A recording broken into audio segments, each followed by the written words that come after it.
Quand elle joue au niveau de la mer, ça se passe pas bien.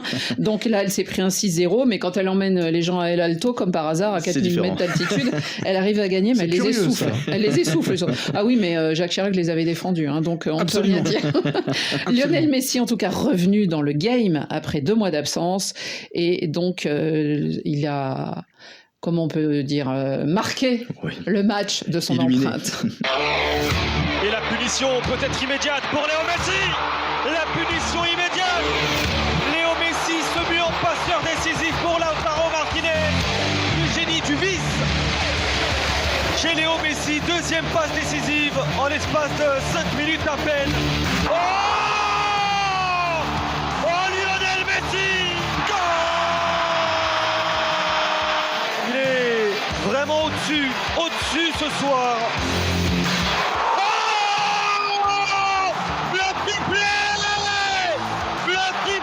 Lionel Messi, le plus grand de tous en Argentine, avec Diego Maradona évidemment.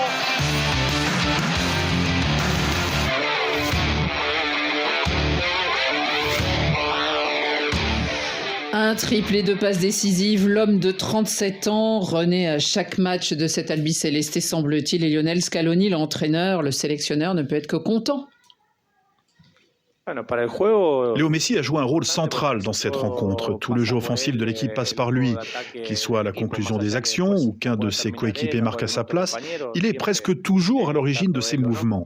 La tactique reste la même, avec ou sans lui.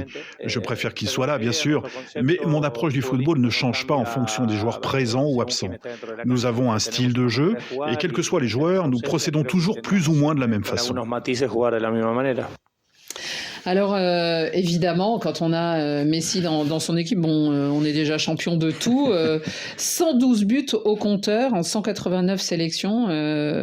Il est toujours d'attaque. Il est toujours d'attaque et il l'a prouvé encore hier parce qu'il faut pas non plus oublier que c'était un petit match piège parce que la Bolivie restait sur 3 succès consécutifs dans ses éliminatoires et l'Argentine n'avait plus remporté depuis 2 rencontres, même si ça fait pas beaucoup, mais c'est vrai qu'elle a commencé un petit peu à marquer le pas. Et face au Venezuela, le match était très très compliqué pour l'Argentine. Leur premier match de ces éliminatoires là, on avait vu une équipe qui la pelouse détrempée. Détrempée, exactement. Ça les avait pas aidés. Le match avait été terrifiant. Déjà, il n'aurait pas dû avoir lieu. Enfin, fin de la parenthèse. Voilà. Mais c'est vrai qu'on avait vu une équipe un peu plus en difficulté hier. Quand même, au moment où il le fallait, le leader est arrivé. Le leader a porté sur ses épaules son équipe une nouvelle fois. Et Lionel Messi nous a montré encore que, même à son âge, il est capable de réaliser de très grandes choses face à une sélection bolivienne qui avait essayé de neutraliser un petit peu. Franck, on a quelqu'un qui a marqué 112 buts, qui a donc dépassé le fameux Iranien, le Ali Daei, qu'on connaît grâce à ça, 109 buts. Lui, au compteur, c'était en 148 sélections. On dirait qu'il y a un mano à mano qui se poursuit entre 2 hommes, même si lui n'a pas marqué hier face à l'Écosse. C'est un certain Cristiano Ronaldo qu'on citait tout à l'heure. Lui, il en est à 133 buts. Lionel Messi, il est 21 buts derrière. Ça semble compliqué. Ça paraît compliqué, mais avec cet homme... Il est plus jeune. Oui, il a une petite marge. Et puis, s'il met des triplés une fois match, sur 2, ça peut l'aider à rattraper très vite d'ici la Coupe du Monde. Pourquoi pas Cristiano, mais eux, ils sont inséparables. De toute façon, l'histoire... C'est ça qui est dingue. Il y en a un qui joue en Arabie Saoudite, l'autre qui joue aux États-Unis. Aux États-Unis aussi pour les bonnes raisons. On a parlé de Cristiano Ronaldo tout à l'heure. Il joue pour les bonnes raisons. Il n'est pas allé là. Voilà, lui, il se projette jusqu'en 2026. Rien ne les sépare. Je pense qu'ils sont jusqu'à la fin. Je pense... Ils auront des sacrées histoires. Il faudrait qu'ils partent le même jour à la retraite. Ça serait une telle fête. Finir sur une Coupe du Monde, ce serait pas. Ah non, mais moi, je les vois partir tous les deux en tournée de conférences quand ils sont à la retraite. Mais ils vont faire un tabac. Ils vont remplir des stades. Un peu à la mode Federer. Après, Messi, il faudra faire parler un petit peu, mais c'est plus compliqué. Ils sont inséparables. C'est ça qui est dingue. Tout à fait. Et il y a un truc, moi, qui m'a vachement marqué, c'est qu'il y a un petit nouveau dans l'équipe qui est d'Argentine, le petit Nico Paz, milieu qui joue à Com. Et il y a un but à un moment des Argentins. Ils arrivent tous sur Messi et il y a Nico Paz qui marque un temps d'arrêt, genre est-ce que je vais le toucher, est-ce que je touche ouais, c'est ça, il n'ose pas. Il a 20 ans le gars, l'autre il en a 37, ça pourrait être c'est une légende. Et c'est une légende, il y va, bon, puis après il donne la collade, tu vois, mais il marque un temps d'arrêt quand même. Genre il y a toujours ce respect. Ouais, exactement.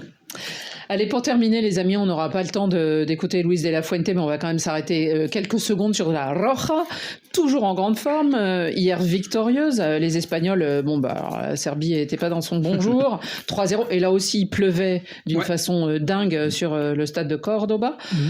Il y avait les meilleurs Espagnols n'étaient pas là. Olmo, Nico Williams, Rodri, Yamal, Carvajal. Bon, bref. Cette équipe ne perd plus depuis le 22 mars. Elle est championne d'Europe. Elle tient la Ligue des Nations. Elle est donc la deuxième équipe qualifiée après l'Allemagne. Qui est-ce qui va les arrêter ? Les Allemands ? Ouais, dans le dernier, il y aura un dernier carré. On suppose qu'ils vont trouver du Portugal, de la France, de l'Allemagne. C'est là que ça se jouera, mais ce sont des gloutons en fait. Ils ont envie de tout gagner. C'est ce qu'il dit De La Fuente. Équipe insatiable. Ouais, mais je pense aussi. Et puis voilà, même en étant privé de tous ces cadres, ils continuent d'avancer, de produire du jeu. Ils avaient été peut-être un petit peu aussi vexés du match nul du mois de septembre. Ouais, il y a eu le Danemark, mais il y a eu contre la Serbie, oui. Déjà contre la Serbie, le premier match. Et donc du coup là, ils leur ont jeté un sort et voilà. On sait comment ça se passe avec l'Espagne. Insatiable, 14 matchs sans perdre pour faire un record, il y a encore du temps. Hein. Ouais, ils sont revenus à la dynamique de début des années 2010 quand la grande équipe d'Espagne menait et la Liga menait aussi un peu le foot international. Et j'ai l'impression qu'ils sont revenus à ça. Je pense qu'ils ont été vexés par toutes les petites corrections, les petites humiliations qu'ils ont subies avant de redevenir champion d'Europe. Et puis, c'est une fois de plus, c'est un entraîneur, c'est un schéma de jeu 4-3-3 typique espagnol comme les Néerlandais. Et puis alors un petit mot aussi sur Morata, dont on a dit pique-pendre. Il l'a responsabilisé, il lui a filé le brassard de capitaine et il a surtout sacralisé le retour du poste de numéro 9 dont un certain Luis Enrique ne voulait pas. Un oui ou un non, c'est mieux l'Espagne de La Fuente que de Luis Enrique. Oui. En plus il y a les titres donc forcément. En plus il y a les joueurs aussi. Les dernières nations européennes à les avoir battues, c'était l'Écosse en mars 2023. Ça commence à dater. Et ils les ont bien battus ce jour-là. Ils sont bien battus. C'est la fin de ce Radio Foot. Merci beaucoup d'avoir